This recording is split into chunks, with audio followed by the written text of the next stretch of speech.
So today we're going to explore the hands and the feet, their expressive potential, and in particular the connection between the hands and the feet through the midline.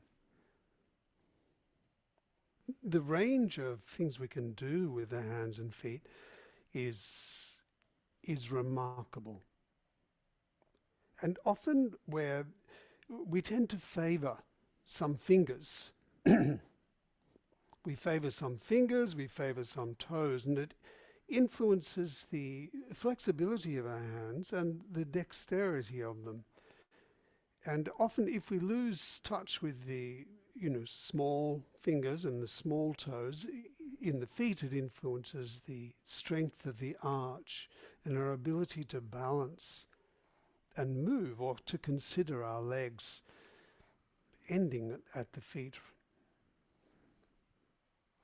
So we're going to look at some examples of movement with the a juggler or a gymnast and a ballerina.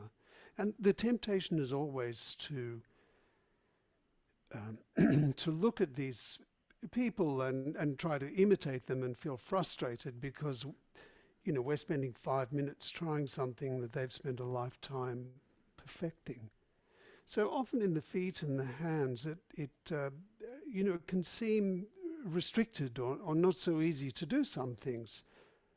But the thing is that our hands and our feet do express everything. They express the way we move now perfectly well. So if we stay within the realm of what is possible for us and really tune in with great sensitivity, it's possible to begin to increase the range of things we can do with our hands and feet. Maybe I'll share my screen. We'll look at some pictures.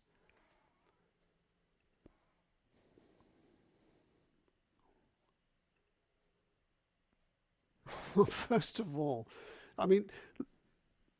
thank you, Moondance, for posting this picture onto the Facebook page. It's of a performance by a remarkable gymnast and circus artist named Roxana Kugel. And, looking at this, you can see there's a similarity in structure between the arms and legs, the hands and the feet.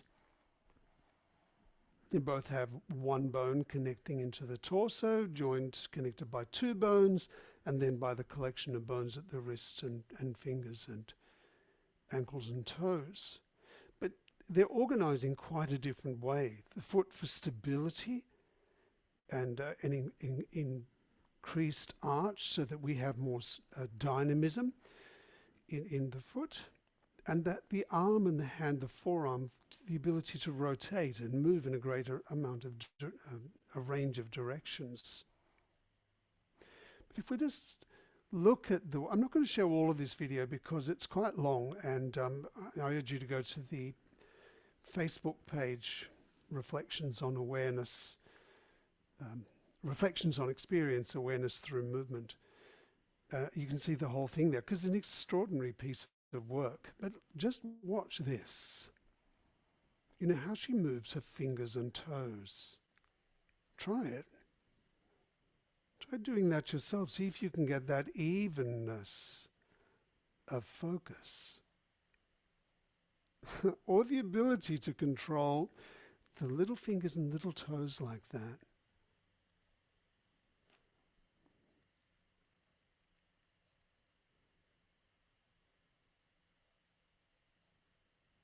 And the rotation in the lower leg and the forearms, it's so similar there with each of them.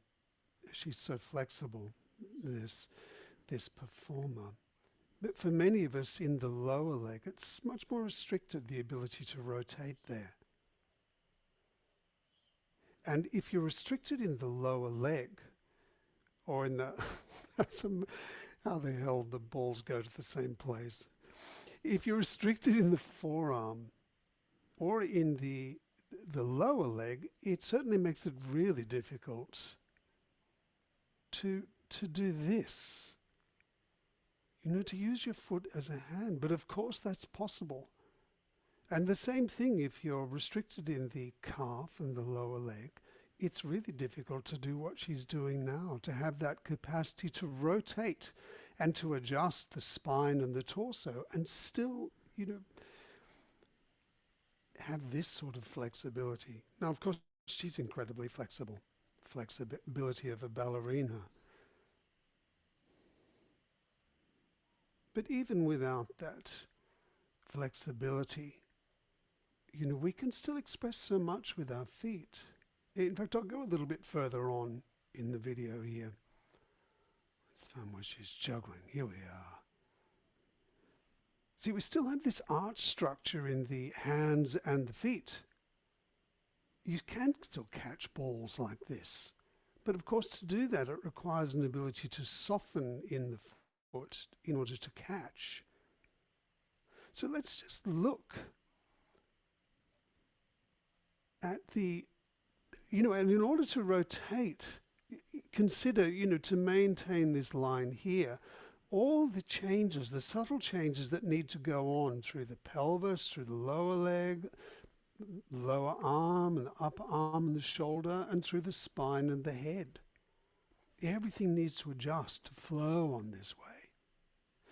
Let's just look here at the structure of the foot, because the differences in structure of the foot, they're quite instructive. So, we have there's three major arches in the foot, from the heel to the ball of the big toe and the toe, and then the heel to the ball of the little toe, and then across the front of the foot, across the blade of the foot. Three main points of support. And there's a similar organization to the arm, but it's in reverse. But if we look, this bone here, the calcaneus, that's the heel bone. And it has a direct connection to the cuboid bone, and then the two little toes.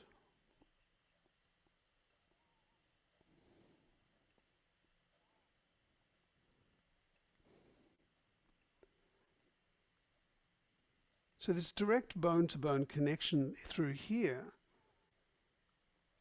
and if anything, it relates with this little bone on the outside of the leg, the fibula, which is often quite stuck in people. And the main toe, the big toe here, this is where we kick or we, drive ourselves off when we're sprinting. That has this connection through to the main bone of the lower leg, the tibia. See how large that is, and how the tibia comes through and connects into the upper leg bone here. But if we look at the talus bone here, that sits on top of the calcaneus, on top of the heel, has a saddle joint, and it has this direct connection through to the navicular, and then to that one, to these three cuneiform bones here, and each of these have a connection through to the three toes on the inside. So you can almost divide, this is the first arch, the instep takes these three toes, and the arch on the outside takes these two toes. And your strength is expressed through the inside here, on the big toe and through the tibia. Now it's funny, if we look at the wrist and the hand, it's the opposite. In that the large bone here at the wrist is the smaller of the two. It's the one that connects these three fingers here, the thumb and the first two fingers, whereas the little two fingers here, they connect into this bone, which is the one that gives us the ulna, the main connection into the upper arm bone. So it's the opposite organization, and that's really so that we can have this ability to rotate the radius here. And if we look at I take away the capsule here, you can see how the radius has a round head here.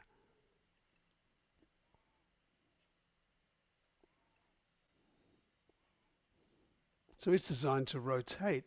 And, you know, we have an increased flexibility at the wrist here too, if I take away some of these bits of fascia here. You know, this sleeve that wraps right around the two bones.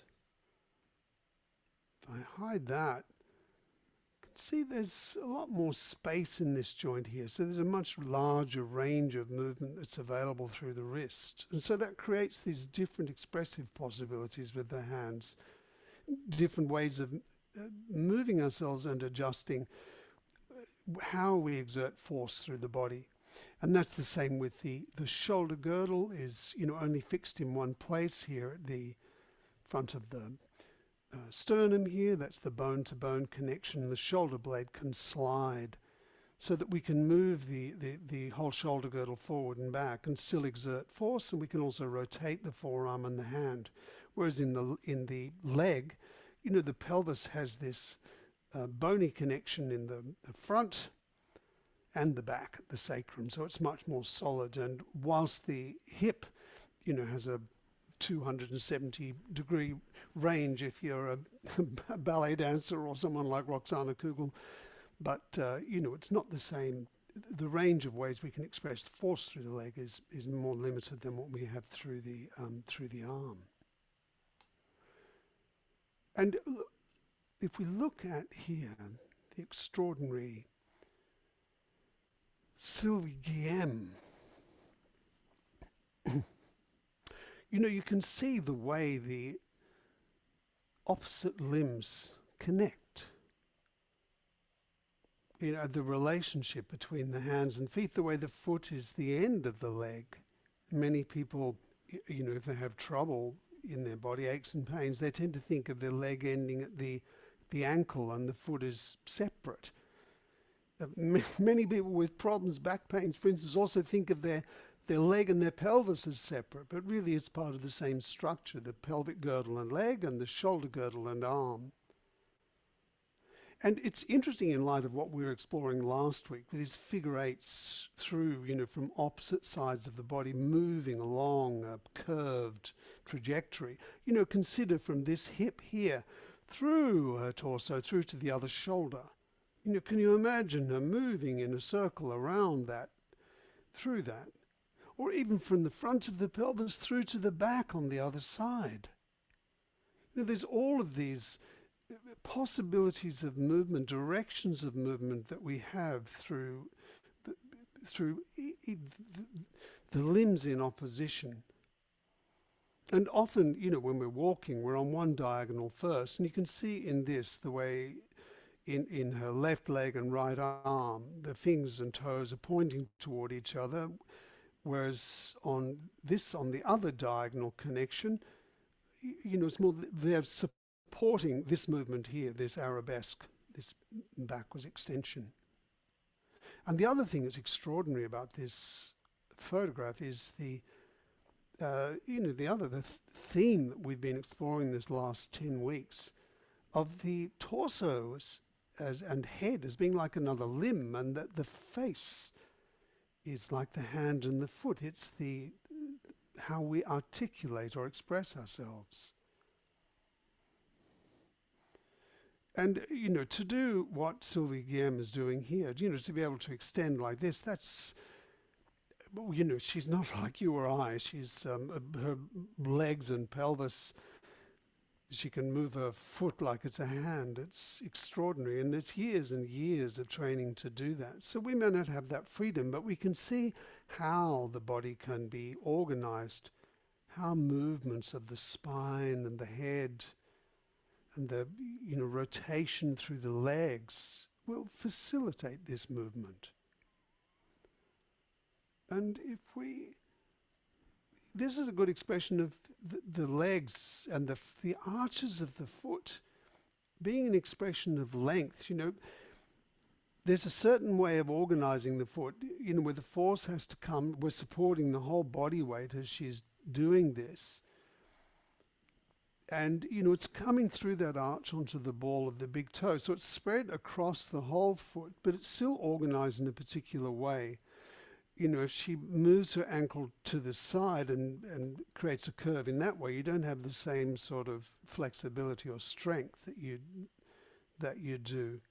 And even in Irish dancing or Celtic dancing, where they've got that movement where they're up on their toes and they flip their ankle from side to side, it's still an arc, and the center of that arc is where the leg is straight.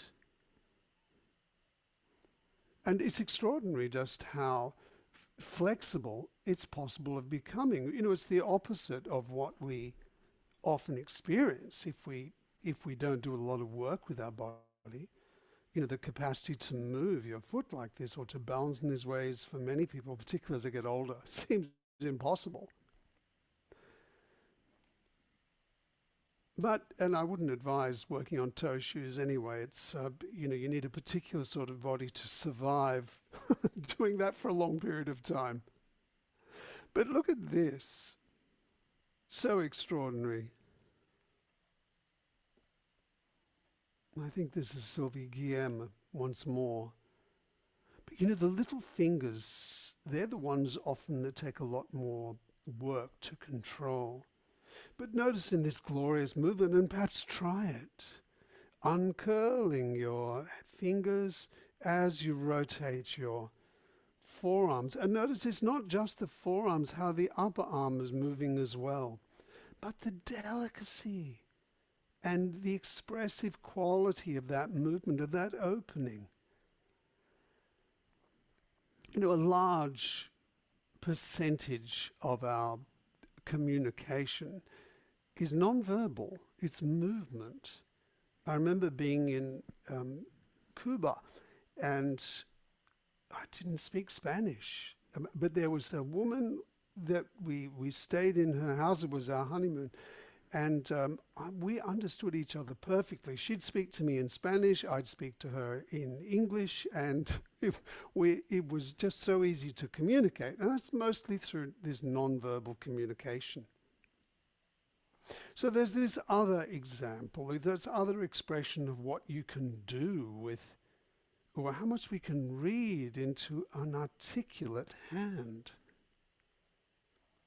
This is Leopold Stokowski, renowned for one of the first people to not use a baton, to just use his hands. And you have 10 little batons there. And there's so many ways that we can communicate with our hands and our face as well. And sign language is an amazing case in point. Each finger and the movement of each finger, the relationship between the two, the space that's defined, combined with changes in the facial expression, can contribute so much. And what is why? I remember an article by Peter Brook, the absolutely astounding theatrical director, talking about conductors as being the longest lived of all the musicians, and he was reflecting on why, and he was thinking it was to do with bowing. This movement of conducting that also involves the torso, this gentle flexing of the torso and the movement of the hands. A whole body action. And what is going on while they're thinking of that? Well, it's clearly it's a whole body action here. Actually, there's a fabulous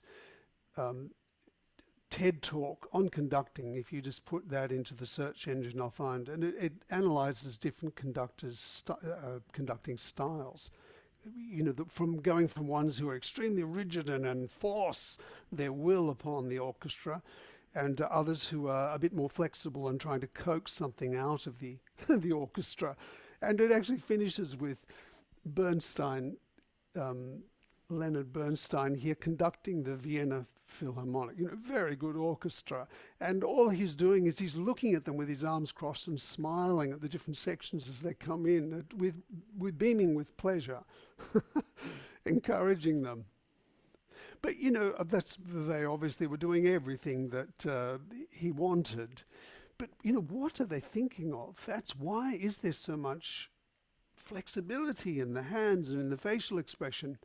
Well, this is what they're thinking of.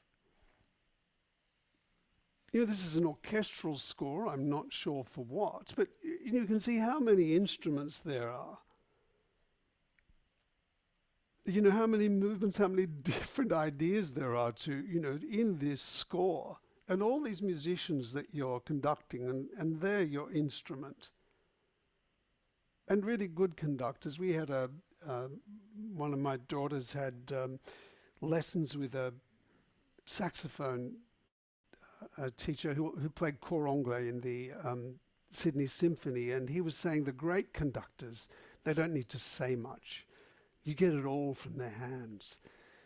And, there's all these different ideas, these slight, who has the melody and who's playing the third or the fifth or a color and what comes in where. It's all being expressed through the hands. This is a simpler one, the Brandenburg, a smaller number of instruments in these ensembles. But it's amazing. They have all of this going on whilst they're trying to enact their vision. And so the nuances of how they organize their body, how they're speaking to, in an orchestra, about 65 people, and communicating to everybody. So at the same one, trying to get somebody else to come in strongly and to finish, but whilst everyone else needs to sustain what they're doing. There's so many different ways of actually drawing something out. And that's something, that's in the magic of gesture, or of our hands, in the way we move them through space. The way we define it's the ability to communicate and to touch other people, not physically, but through the way we're actually dividing space. And look at this. That finger here, or these fingers here, what they're able to say. Or the steadiness of this hand. And imagine this hand moving through the air. What qualities is that going to communicate? And of course, the thing is that quality is coming from an internal conception, an internal experience of that music. And that's the thing where we find great gestures or great movements or great art of any kind. It's really coming from this expression, this internal expression of life through our body.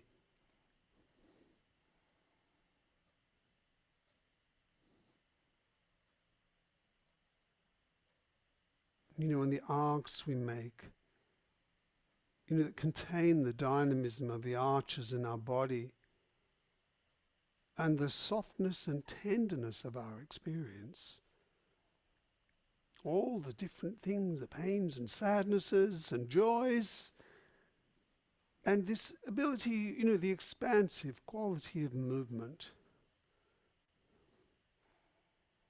So we train ourselves to, develop this awareness of ourself and this sense of space that becomes communicable. And the challenge is, how can we find that ability to use all of ourselves? I trained as an actor originally, and the challenge is often that when some people are fairly limited in the range of characters that they can play, because there are some movements or some ways of organizing their body that they're unconscious of. And so they're always doing that. it's the same actor, it's the same character you get every time. With some actors, if their range is limited, they may have other characters or characteristics that is, makes every time they do that performance is wonderful, and they can express a lot. But often it's the habitual movements we have. In fact, I'll stop my share here. It's the habitual movements we have that often restrict us. And it's habitual movements, in particular in these, the little fingers and the little toes that restrict how many ways we can stand, how many ways we can move our arms or twist or rotate. And sometimes those things are, positive. It might be that a stonemason doesn't have this sensitivity in their hands, but, they can split blocks of stone and then arrange them in a way that takes your breath away. So sometimes, it's not that we have to find a way of being or expressing our own fruit, the things within us that are unique to us, the particular range of things that we have contribute to the world in this way. And the more that we tune in to our, to our hands or our feet, the more that we get this sense of the whole of ourselves, the more we can fulfill that vision that we may have, or that capacity to actually realize the fruits of our experience. So, goodness me, let's try this out. So, could you find a place on the floor? And let's explore this.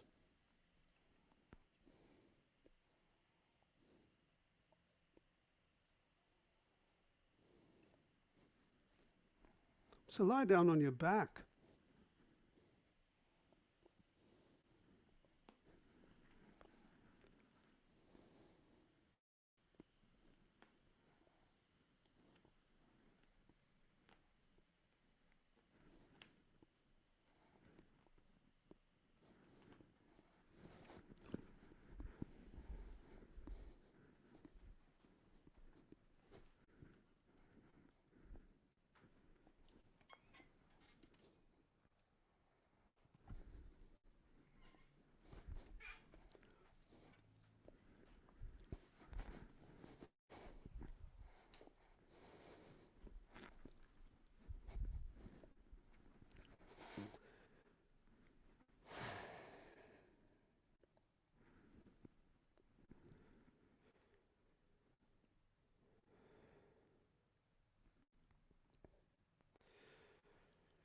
So lie here on your back.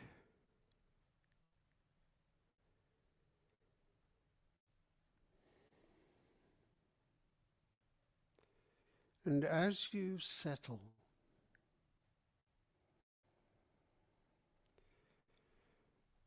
notice the movement of your diaphragm.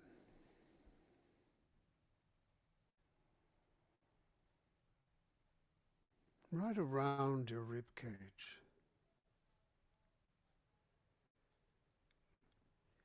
As you breathe in, it flattens down into a single dome in the direction of your pelvis. And as you breathe out, it moves up in the direction of your head.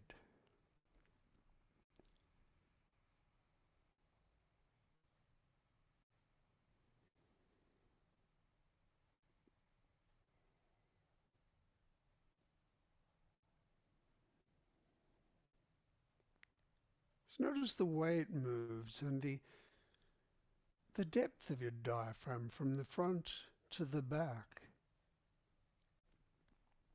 and from side to side.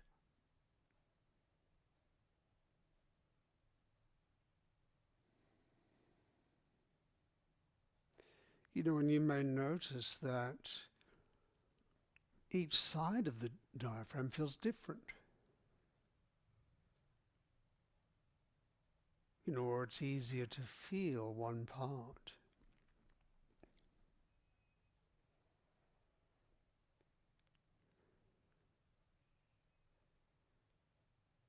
and how is your torso, your head, neck and torso lying on the floor? Maybe you feel one hip is pressing into the floor more than the other, or one shoulder.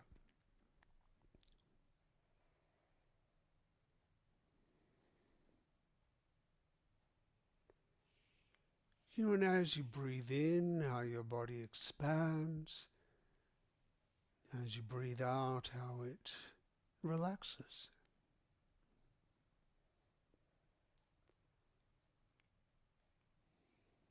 And the feeling through the midline.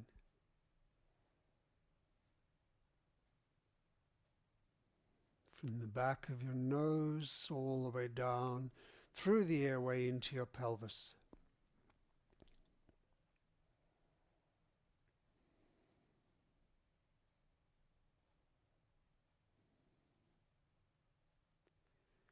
And notice your arms and legs, how they lie on the floor.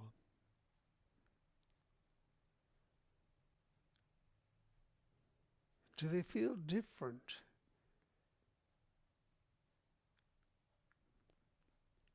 And if you were feeling one side of your pelvis or your rib cage being closer to the floor or higher than the floor, probably each arm and leg will be different too.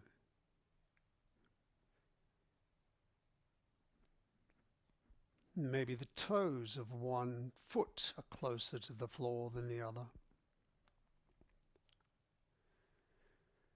Or you feel different fingers pressing into the floor. Or different parts of your forearms or calves.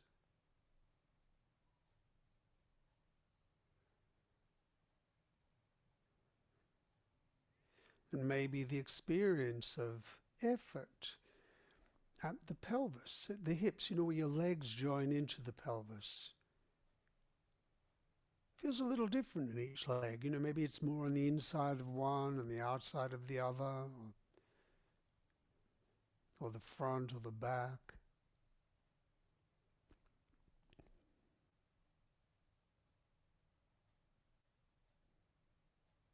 Same with your shoulders and arms.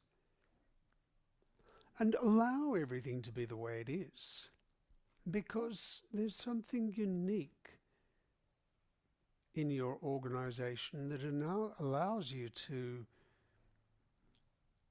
do something that's unique to you. So let's explore the way the opposite arm and leg connect. So could you extend the right arm and the left leg along the floor in the direction of the foot? So down.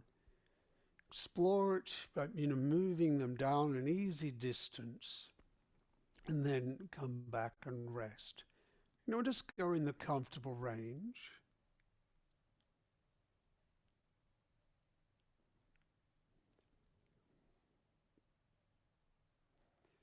And notice there's the movement where you extend the arm and the leg away, and then it pauses, and then there's the movement as you come back to the middle.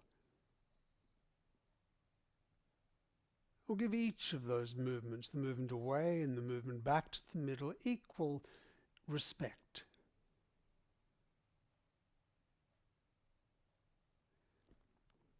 And notice as you do this, that your pelvis and your shoulder are moving.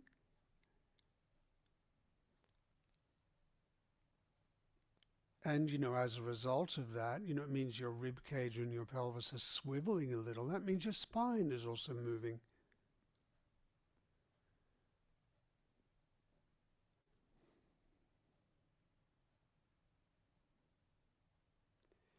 So quite possibly there's a movement in your head.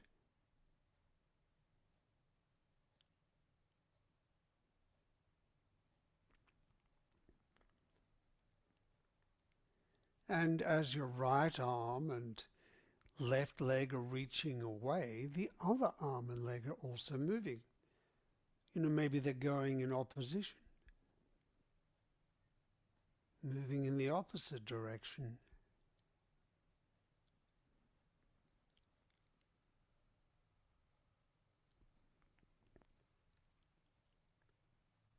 And notice how your fingers and your toes move.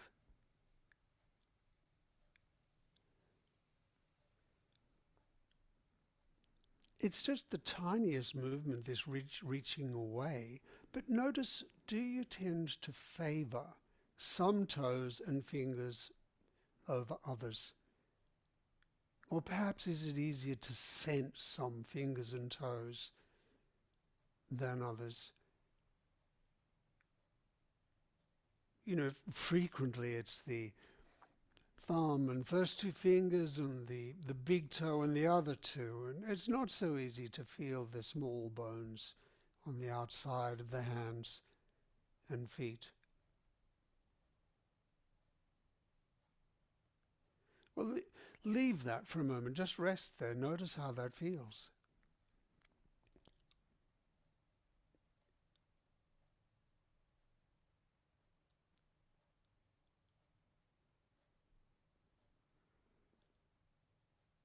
We'll reach the right leg and the left arm down in the direction of the feet and back to the middle.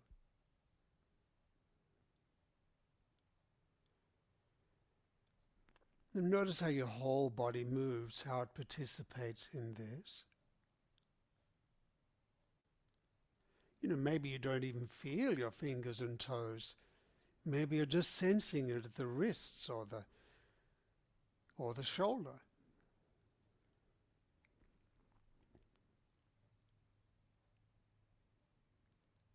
Just notice what comes easily to you, and now begin to alternate. Go between the right arm and left leg and come back to the middle, and then move the left arm and the right leg. And just notice the differences between the two diagonals. And how are you organized?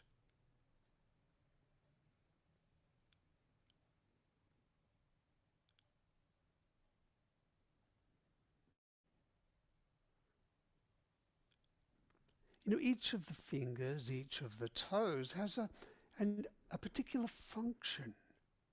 Or, you know, they can be involved in movements in different ways. Just leave that for a moment, rest there.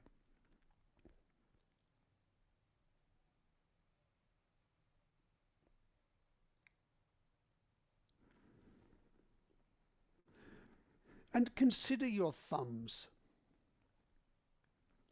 Your thumbs and your big toes. Can you move them? Just the thumbs and the big toes. A tiny movement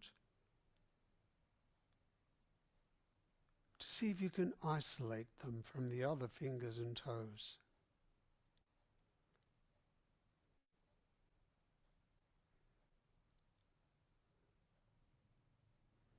And well, could you now reach through the right thumb and the left big toe in the direction of the feet, you know, down and then back to the middle, and then do the left thumb and the right big toe.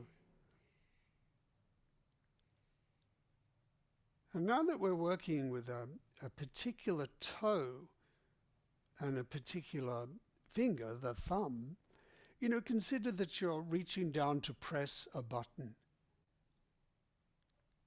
You know, so consider the end and notice what muscles, what structures in your arms and your legs do you use to move this particular finger and toe.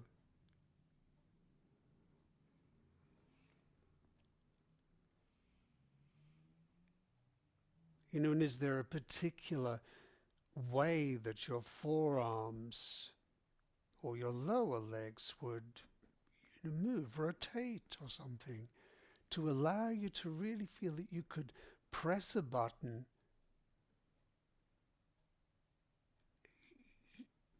precisely.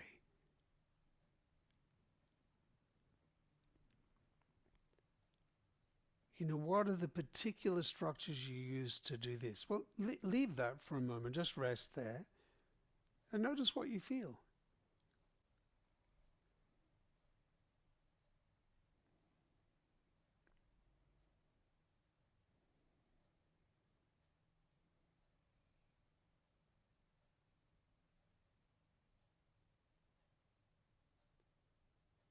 Well, consider your index fingers, the first finger. Move them very slowly. Sense the parts of your forearm that are involved in moving the first finger.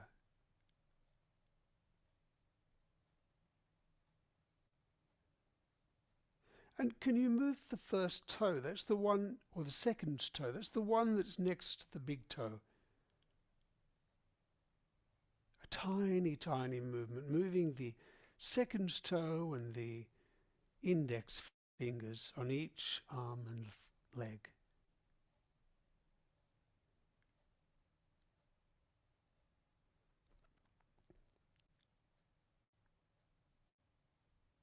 And now move the index finger of the right arm and the second toe of the left leg away, and then come back to the middle, and then move the index finger of the left hand and the second toe of the right leg, and then come back to the middle, and alternate in this way, considering how can you move these two. And if your finger or your toe is curled in a particular way, reach in that direction. Go with the natural curve that is there. Through the diagonal.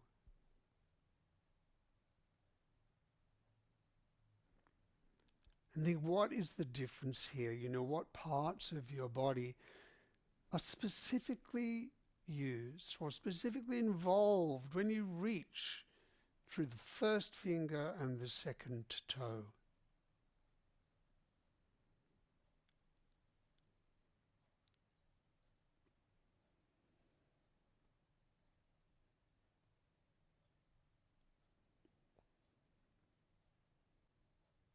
And leave that.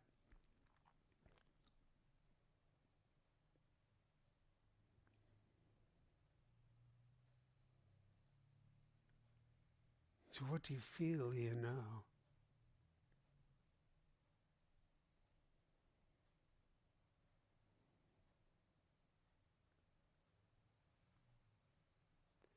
Well, consider the middle finger, the longest finger.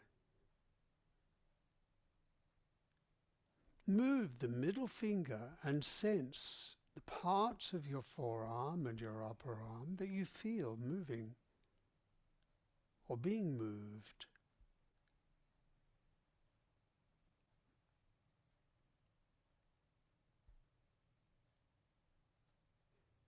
And consider the middle toes.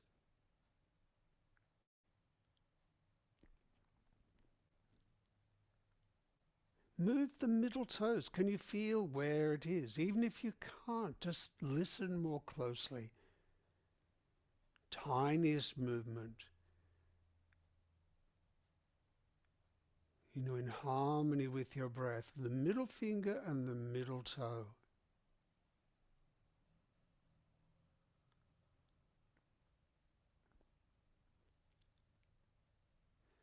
And maybe could you consider that you have a large string that attaches to the right index finger, that attaches to the right middle finger and the left middle toe, and the left index finger and the left middle finger and the right middle toe. And that now reach away with the right finger and the left toe, and then come back and then reach away with the other finger and toe, alternate, going from the middle finger and the middle toe. And it's as if you're drawing this string around some form of celestial instrument like around a planet or something, that in a way that harmonizes it, makes a sound, both when you reach away and when you pull it back.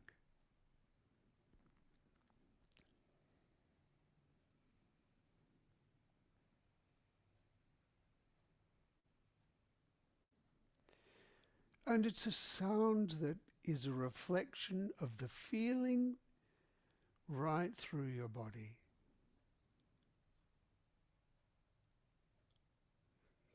It's the middle finger and the middle toes. You sense the feeling through your midline.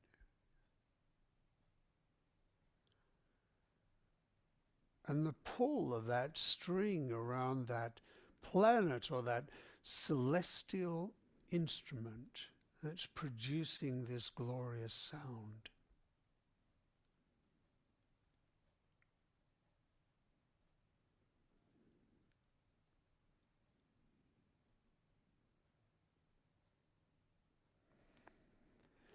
And of course, to hear a sound that's that glorious, it would, maybe take our breath away or make us swoon, so you could move your jaw, that you could open your jaws as you move, allow all the muscles and structures of your face to express this delicate movement. Through the center of the palms, center of the forearm, and upper arm into your body. And through the center of your foot and leg into your torso.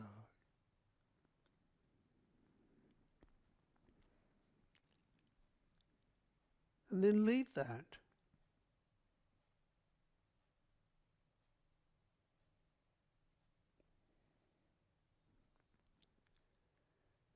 Those first 3 fingers and toes, they were so familiar with.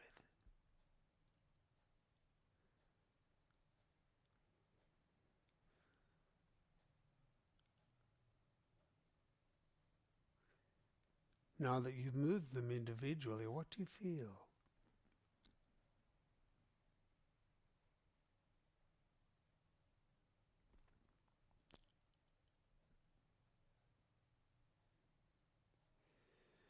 Let's consider the 2 little fingers and toes. Move your 4th finger, the ring finger, slowly.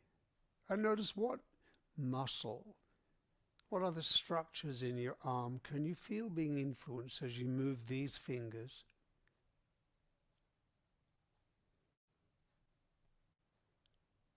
And now these toes. Move the 4th toes and the 4th finger.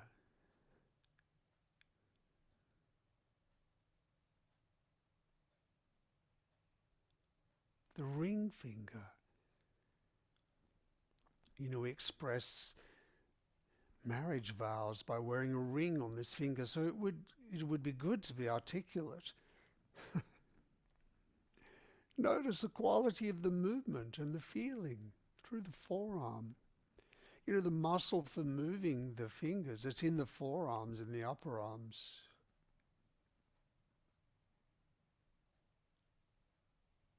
And in the calves for the 4th toe. Reach away with the 4th toe and the 4th finger now, the opposite arm and leg. So the left 4th finger and the right 4th toe, and then the right 4th finger and the left 4th toe, and feel that connection through the center of your body, through a different pathway.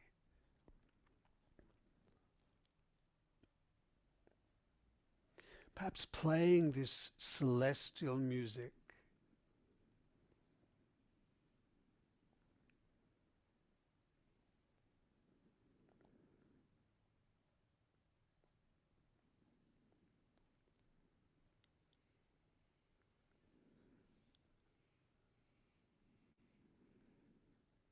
The movement right through your spine to your head.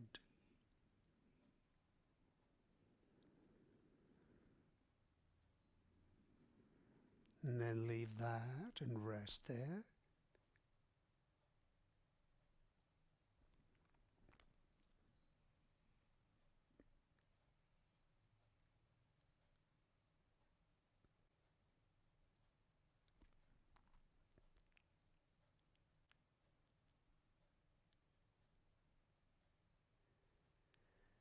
And the little fingers and the little toes, move them.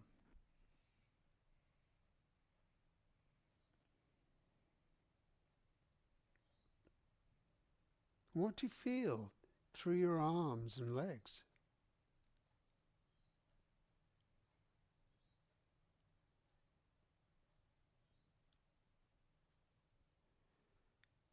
You know, it's the heel of the hand, the little hand. That's what people use when they break bricks. And a Japanese swords person holds the sword, you know, grips the sword with the little fingers. Front fingers, they guide. So it's little, but it's strong.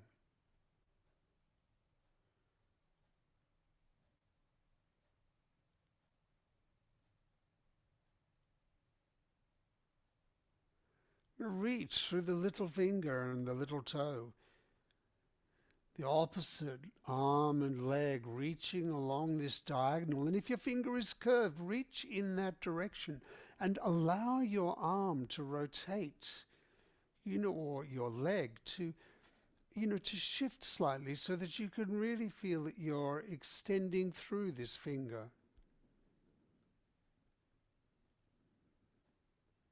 Through this toe.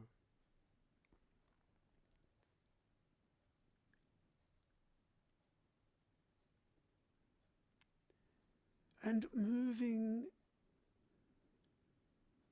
in a way that's able to express what's within you. You know, perhaps coaxing a sound from some form of celestial instrument.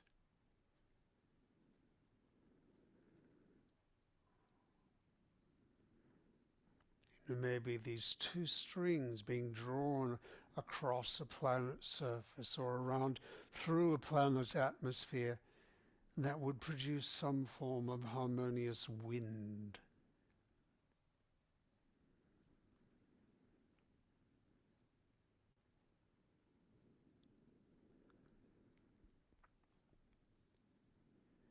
You know, in the parts of yourself that you feel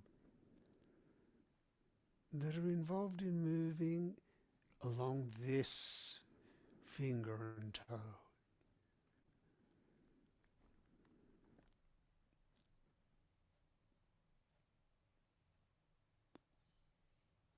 Well, leave that. Rest there.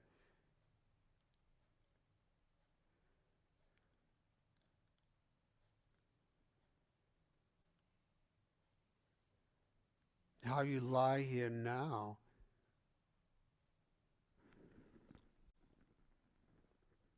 And could you roll over onto your stomach? Roll over onto your stomach now. And have your head wherever it's comfortable. And have your arms down by your side.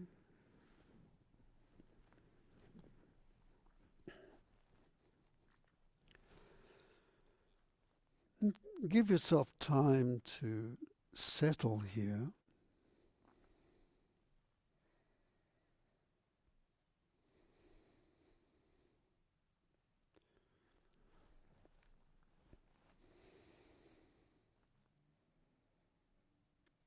And you can lie in whichever way is comfortable for you.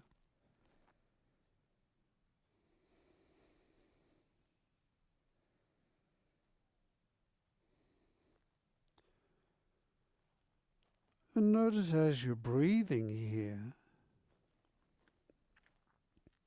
you know, the different pressures of your head, neck and torso on the floor and your limbs. You know, the parts of your arms and legs.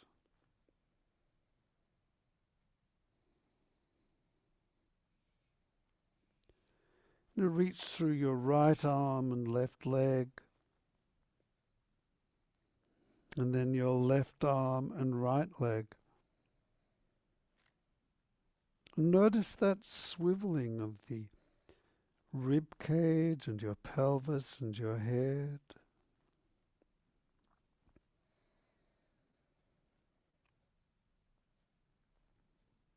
And whether you tend to favour some toes or some fingers, you just go within the comfortable range. So you can express something that's you and that's effortless. And rest when you need to here on your stomach too. But consider your thumbs and your big toes. Try moving the thumbs and the big toes here. How is it on your stomach?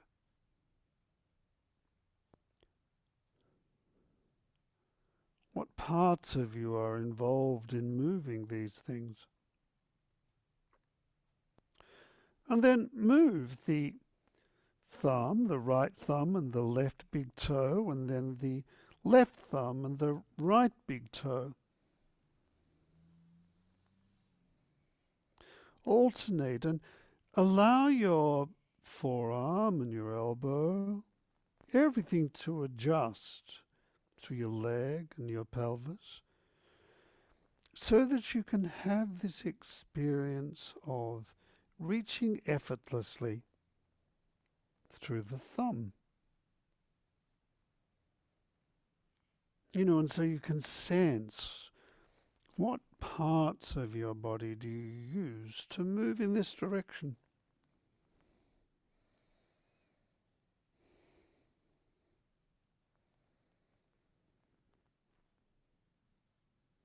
And then leave that.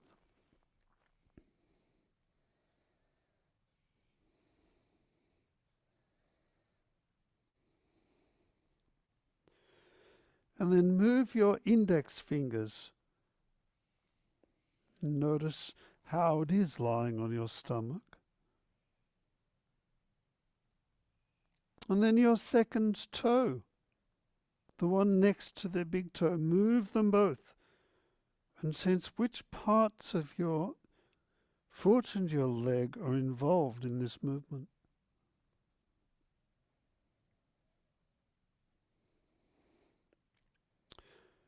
And then reach with the opposite finger and toe, the first finger and the opposite second toe.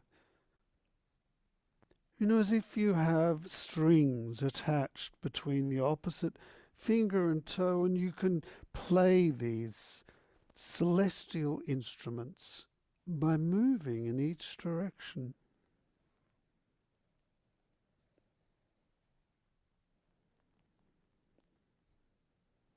And allow your arms and your legs to adjust so that you can find an effortless way to extend through this toe and this finger.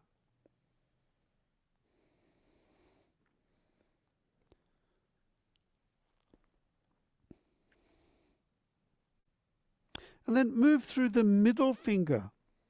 Consider the tip of the middle finger and the middle toe as you extend away. The center of each foot, the center of each palm.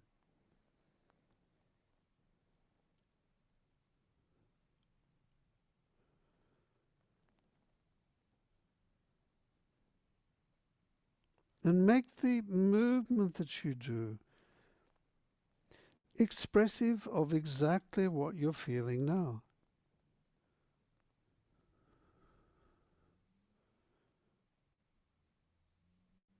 And that feeling inside you is being expressed via some form of celestial instrument that you're playing.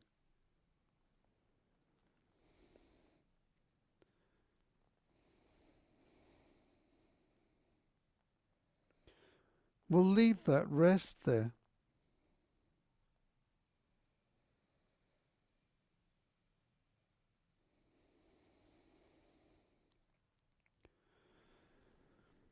Don't forget you can change the position of your head at any time.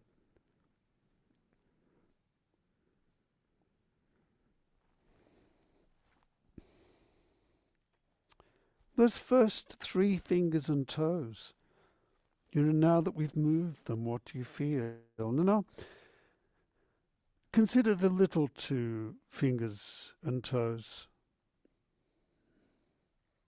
the outside of your arm. Move the 4th finger, the ring fingers, and the 4th toe.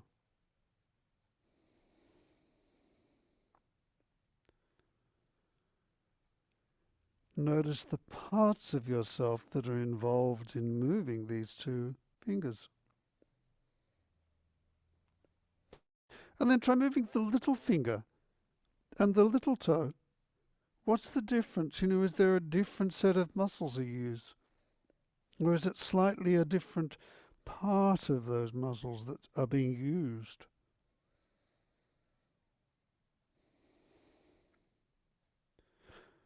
We'll go back to the 4th finger and toe.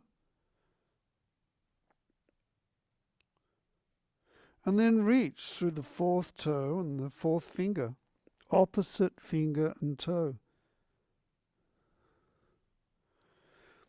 Allowing yourself to adjust so that you could really feel from the tip of each toe and each finger.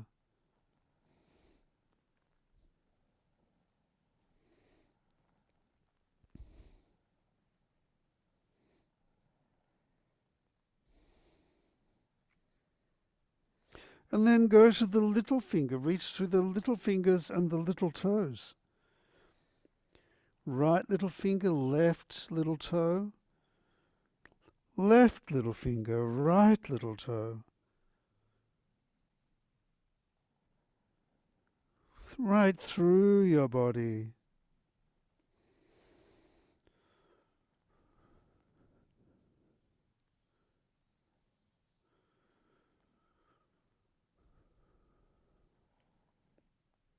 And then leave that.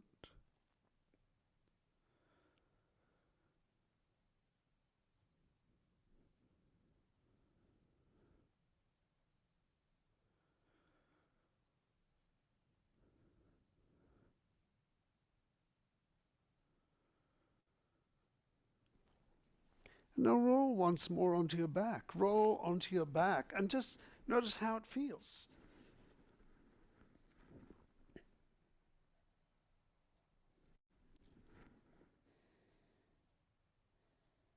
What do you feel?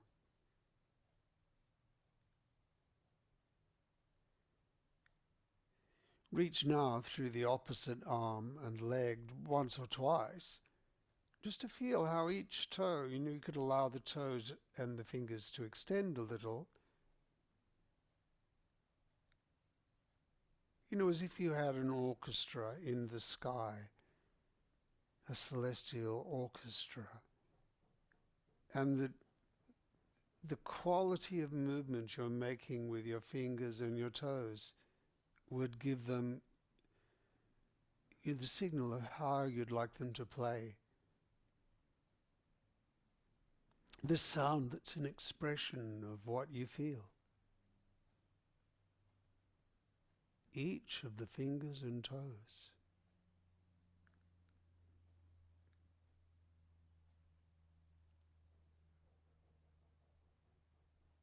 And then leave that.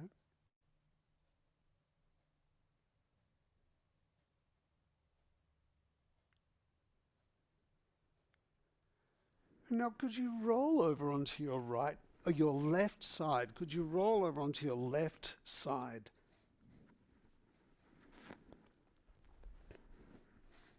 And, as if you're sitting on a chair, maybe have your hands in front of you, palms down toward the feet, perhaps.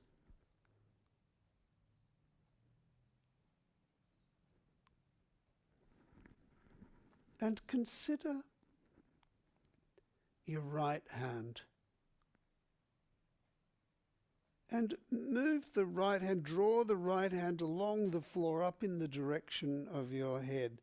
Allow the fingers to be dragged, like you're lifting the wrist and the back of the hand, and then bring it back down again. Just feel how all the fingers and the palm can move. You allow them to move in the same way that a octopus moves through the water. It opens and then closes, body and the legs drag along. And leave it there for a moment. Consider your first fingers and the big toes. Could you move your first fingers and the big toes in this position? What do you feel here on your side?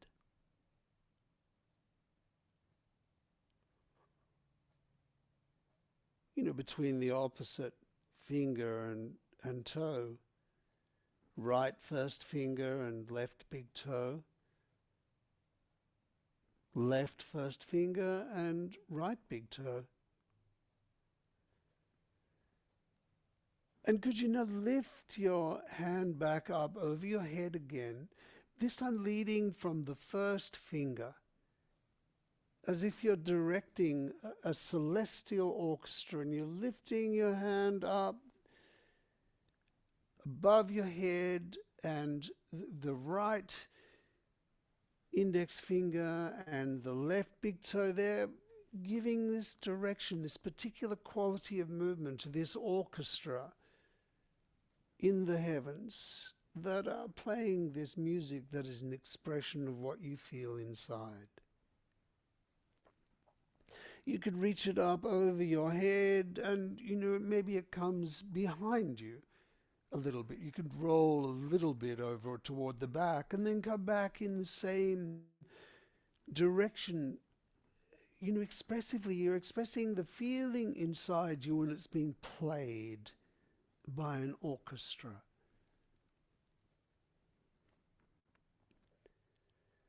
Notice as you lift your right arm up over your head, how the left hip and leg press into the floor. So there's still this connection between the opposite limb.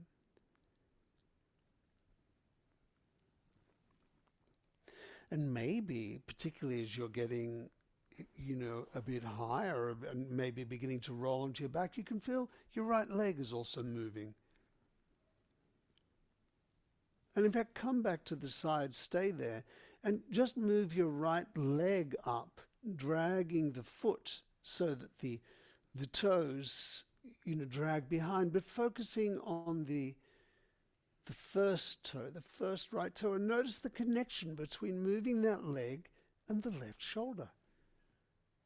And the first finger of the left shoulder. So go back to moving the right arm first and move it over behind you, and allow the right leg to move too, and come backwards and forwards in this way as if you're directing a celestial orchestra, and that the quality of your movement, the softness in the wrist and the ankle, communicate the essence of how you feel to these musicians in the sky.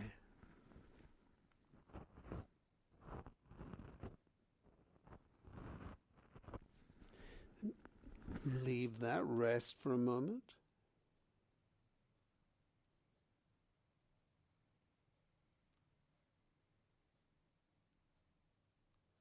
Now think of the middle fingers. Move your middle fingers and the middle toes. How is it here on your side?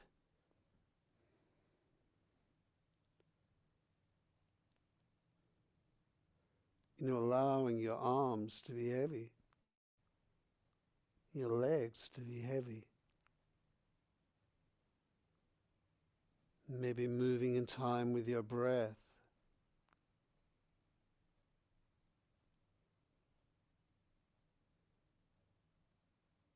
And then reaching this way above your head, drag your hand over your head so you roll over onto the back toward the other side. The right leg will also move round in this circle, up and over your body and back again.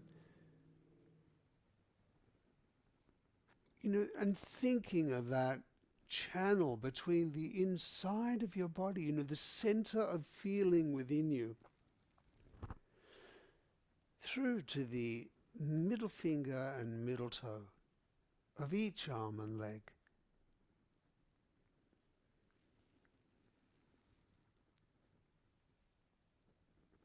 And how this celestial orchestra can play.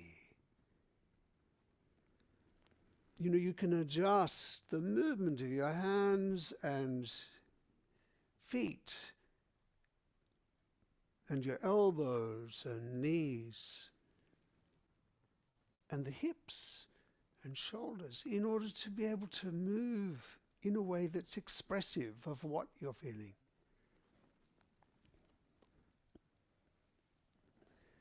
And now do the same thing with the fourth finger. From the fourth finger of each hand and each foot, draw it up, feeling how you need to rotate or organize your body slightly differently to be able to reach around onto your back. And maybe you could even reach your arm round in a full circle. So it could come and you roll onto your back and your arm will turn over, and then you draw the back of your hand forward, across, and go round in a large circle, and your leg follows that circle. Your foot, the fourth fingers on each arm and leg, moving in a way that expresses this lovely sound that this orchestra is making.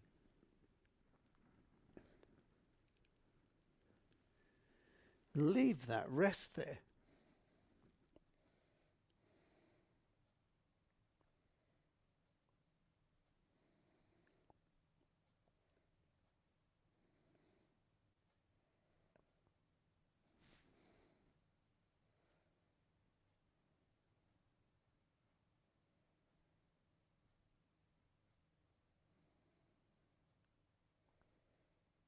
How is that feeling within you being expressed in your face?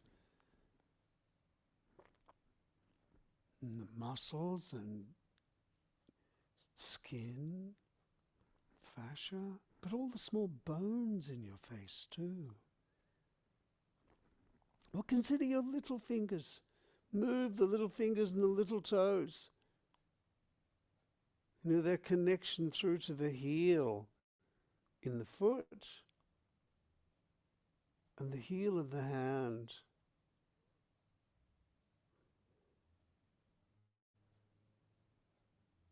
Imagine this cyclical, gentle movement was being played by an orchestra. You are conducting this orchestra. What sound would they make? Or it might be a picture you're making. They might be painting something or releasing color or shape. Whatever it is that expresses what you feel inside.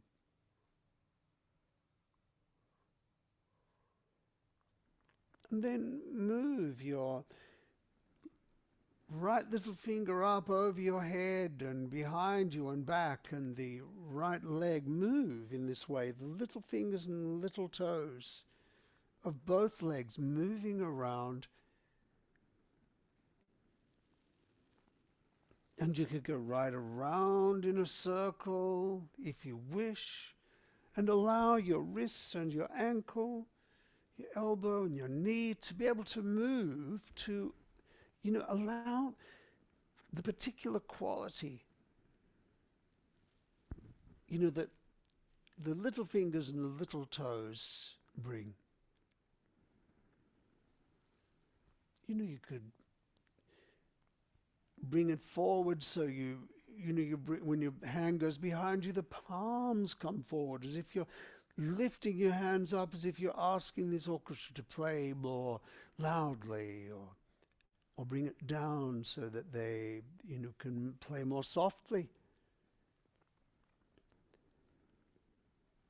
And in fact, you could roll over to the other side. Roll over onto your right side. And just lie on your right side.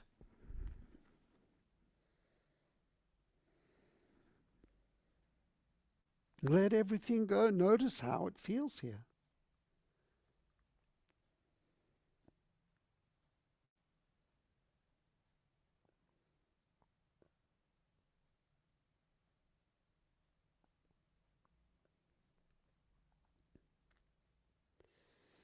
You know, make the smallest movement here with your fingers and toes. The smallest movement. As if the orchestra is making a murmur. This exquisite groundswell from each of your toes and each of your fingers.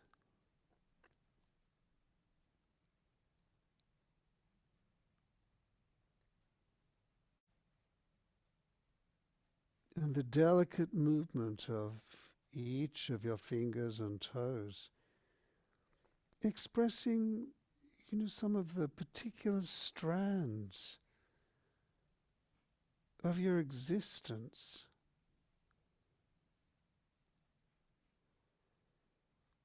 You know, those delicate or deep feelings, even ones we're not even aware of, that are the background and the foreground of our lives. You know, you could even think of just moving your palms and your wrists or your ankles. You know, a small movement here that, you know, allows this, expresses a different feeling. You know, that this orchestra will play directly. And then, you know, you could reach up with the left arm above your head and bring it down. And then move up and over and roll to the other side again. And in fact, roll side to side.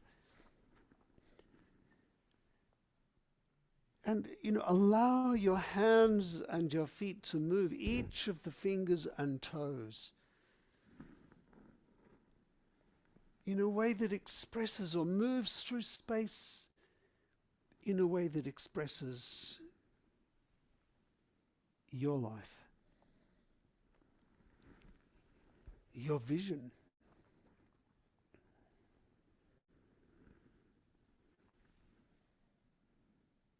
You could extend your leg. You can move in any way.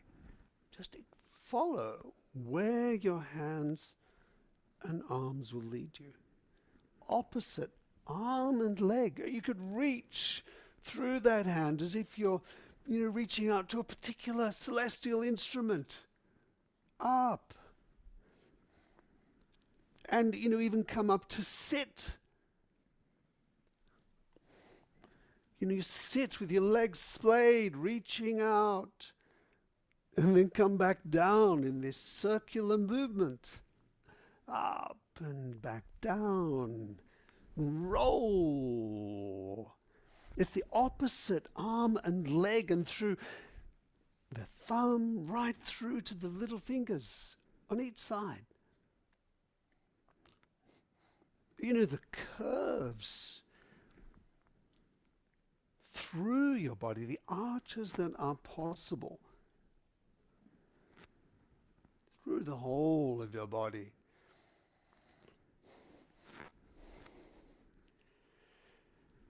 And then leave that. Lie down on your back.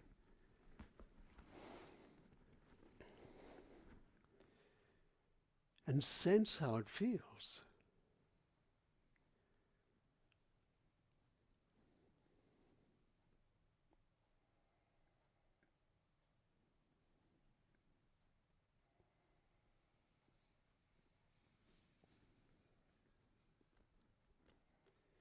Reach through one arm and leg, once the tiniest movement, allow your fingers and toes to extend.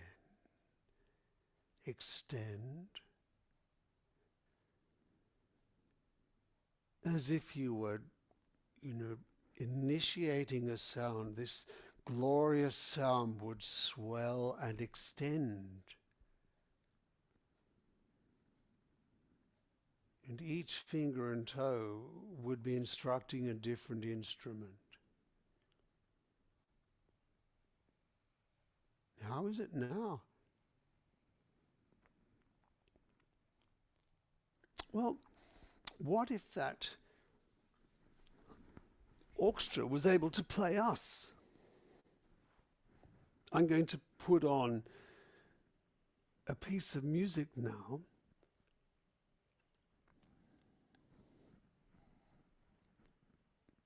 And, conduct this music. It's a glorious piece of music.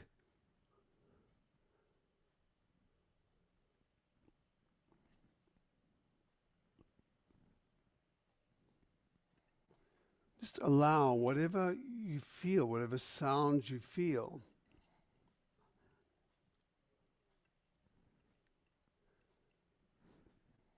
to be expressed in the way you move your hands. You can roll to the side, you can come up to sit, you can do anything, or even just let it wash over you.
And then just lie there.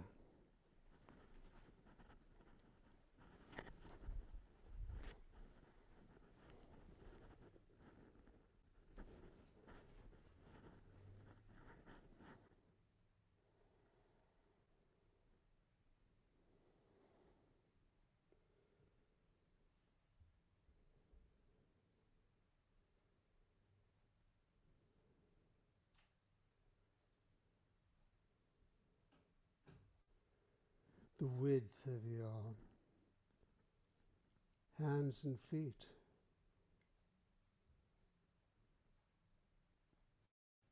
The width of your jaw and head.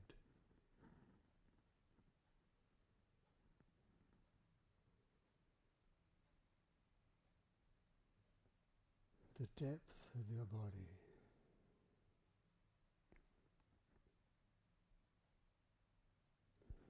And when you're ready,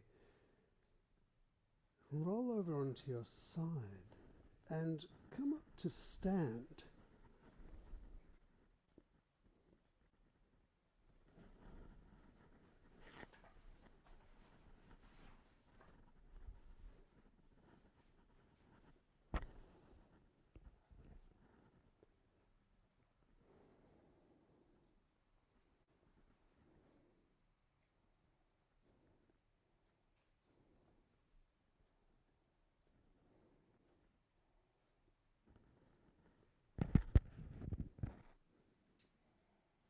Sense the width of your feet. Maybe shift your weight from side to side and feel how your body reorganizes from one diagonal to the other. And as you walk, feel how you roll over each foot, how each toe touches the floor.